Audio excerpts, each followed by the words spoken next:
आज अमावस्या के अवसर पर सुनिए अमावस्या की पौराणिक व्रत कथा।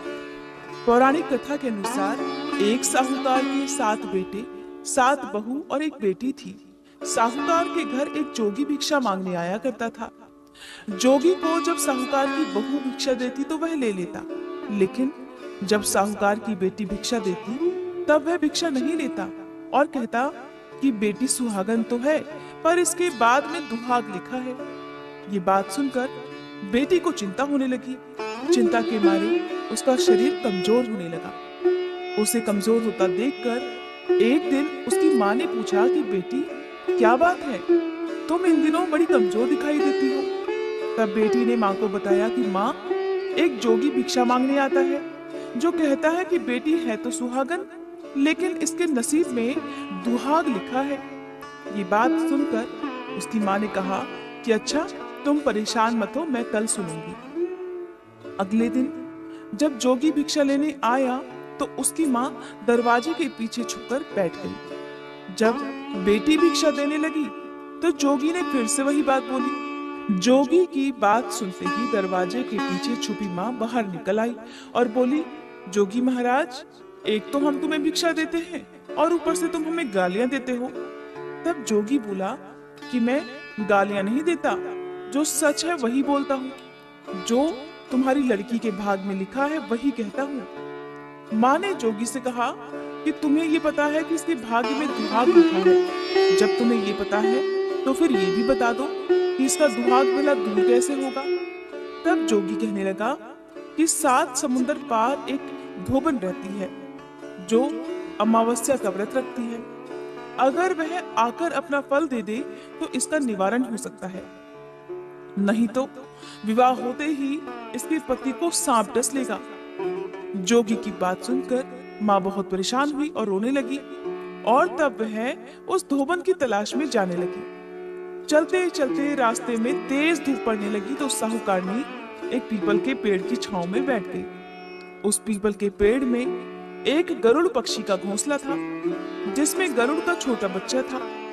साहूकारनी ने देखा कि घोंसले के पास एक सांप जा रहा है तो उसने उस गरुड़ के बच्चे को बचाने के लिए सांप को मारकर ढाल के नीचे रख दिया। जब गरुड़ और पंखनी आए तो घोंसले के पास खून देखकर क्रोधित हो गए और साहूकारनी को चोंच मारने लगे। तब साहूकारनी बोली, मैंने तुम्हारे बच्चों को नहीं मारा है, बल्कि मैंने तो तुम्हारे बच्चों की जान बचाई है। ये सांप तो तुम्हारे बच्चों को डसने ही वाला था, तो मैंने इसे मारकर गिरा दिया। गरुड़ ने सांप की ओर देखा तो कहा, अच्छा, तो तुमने हमारे बच्चे की जान बचाई है, अब तुम्हें जो भी मांगना है वो मांग लो। तब साहूकारनी बोली कि मुझे 7 समुंदर पार धोबन के घर छोड़ाओ। गरुड़ ने साहूकारनी को अपनी पीठ पर बिठाकर 7 समुंदर पार धोबन के घर छोड़ दिया। वहां जाकर साहूकारनी ने सोचा कि धोबन को कैसे तैयार किया जाए, क्योंकि धोबन कहीं भी नहीं जाती थी। उस धोबन का नाम सोना था।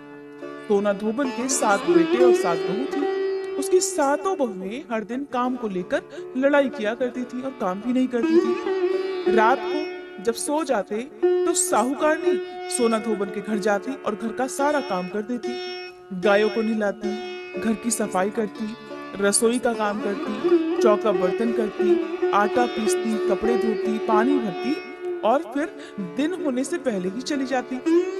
बहुएं रोज सुबह उठकर देखती तो घर का सारा काम किया हुआ मिलता। सोचती कि ये सारा काम कौन कर रहा है, लेकिन कभी एक दूसरे से पूछती नहीं ये काम कौन कर रहा है। उधर सोना धोबन बड़ी हैरान कि आजकल उसके उठने से पहले ही उसकी बहुएं सारा काम कैसे कर लेती हैं और अब काम के लिए लड़ाई झगड़ा भी नहीं करती। सोना धोबन को ये बात सही नहीं लग रही थी, वो बहुत हैरान थी। तब एक दिन उसने अपनी बहुओं को बुलाकर पूछा कि बहुओं, अब तो तुम कामकाज के लिए लड़ती भी नहीं हो और सारा काम भी ठीक कर रही हो। तो बहुएं कहने लगी, सासू जी, काम तो हमें ही करना पड़ता है, चाहे हम लड़कर करें या खुशी खुशी करें, इसलिए लड़ाई करने का क्या फायदा। सोना धोबन ने सोचा कि ऐसा तो हो नहीं सकता कि काम और बहुएं लड़े ना। सोचा कि चलो आज देखा जाए कि कौन सी बहू काम करती है। ये सोचकर धोबन रात को सोई नहीं। उसने देखा रात को एक स्त्री आई और घर का पूरा काम करके जाने लगी तो सोना धोबन ने उसे पकड़ लिया और बोली, तुम कौन हो और सच सच बताओ कि तुम हमारे घर में काम करने क्यों आती हो? तुम्हें भला ऐसी क्या जरूरत है जो तुम इतना काम करके चली जाती हो और पैसे भी नहीं लेती? सोना धोबन की बात सुनकर साहूकारनी बोली कि जरूरत है तभी तो मैं इतना काम कर रही हूँ। सोना धोबन ने पूछा, अच्छा तुम्हें क्या चाहिए बताओ? तो साहूकारनी कहने लगी कि पहले मुझे वचन दो तब बताऊंगी। सोना धोबन ने वचन देकर कहा कि चलो वचन देती हूँ, अब बताओ। साहूकारनी बोली, बहन एक जोगी महाराज आए थे, उन्होंने कहा कि मेरी बेटी के भाग में दुहाग लिखा हुआ है, अगर आप अमावस्या का व्रत रखकर उसका पुण्य मेरी बेटी को दान कर देंगी तो उसका सुहाग अचल हो जाएगा और उसका दुहाग भी मिट जाएगा। उन दिनों सोना धोबन का पति भी बहुत बीमार था। सोना धोबन ने अपने बेटे बहू से कहा कि मैं तो साहूकारनी के साथ जा रही हूँ, अगर पीछे से तुम्हारे पिताजी को कुछ हो जाए तो तेल घी के कूपे में डालकर छोड़ देना।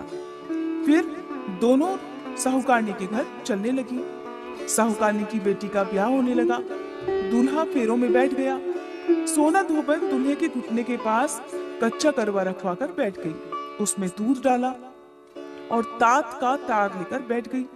थोड़ी देर बाद सांप दूल्हे को डसने के लिए आया तो सोना धोबन ने करवा आगे रखा और तार से बांध दिया, लेकिन दूल्हा डर के मारे मर गया।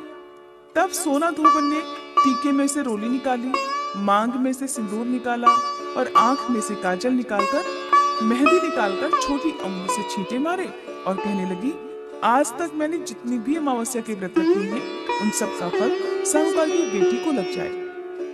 आगे मैं जो भी अमावस्या का व्रत रखूं वो मेरे बेटे को लगे और दूसरा मेरे पति को लगे। इतना कहते ही दूल्हा जिंदा हो गया और सभी सोना धोबन की और अमावस माता की जय जयकार बोलने लगे। सोना धोबन जब वापस जाने लगी तो साहूकारनी बोली कि तुमने मेरे जवाई को नया जीवन दान दिया है बहन, इसलिए तुम भी कुछ मांगो।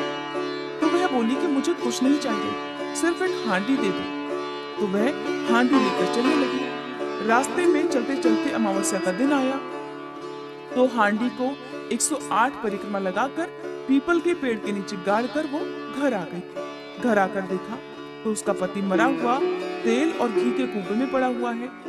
तब उसने टीका में से रोली निकाली, मांग में से सिंदूर निकाला, कोया में से काजल निकाला और मेहंदी निकालकर चिटकी अंगुली से छींटे दे दिए और कहने लगी, मैंने रास्ते में पड़ने वाली अमावस्या का व्रत अगर सच्चे मन से किया हो तो उसका फल मेरे पति को लग जाए। ऐसा कहते ही उसका पति उठकर बैठ गया। तब तो हर तरफ सोना धोबन की जय जयकार होने लगी। साथ ही सबने मिलकर अमावस माता की जय बोली और उसके बाद से सोना धोबन की बहुओं ने भी अमावस्या का व्रत रखना प्रारंभ कर दिया। इस प्रकार अमावस्या का व्रत जो भी सुहागिन महिला रखती है उनके सुहाग को लंबी आयु प्रदान होती है। सुहाग पर आया हुआ सारा संकट भी दूर हो जाता है। प्रेम से बोलिए अमावस माता की जय।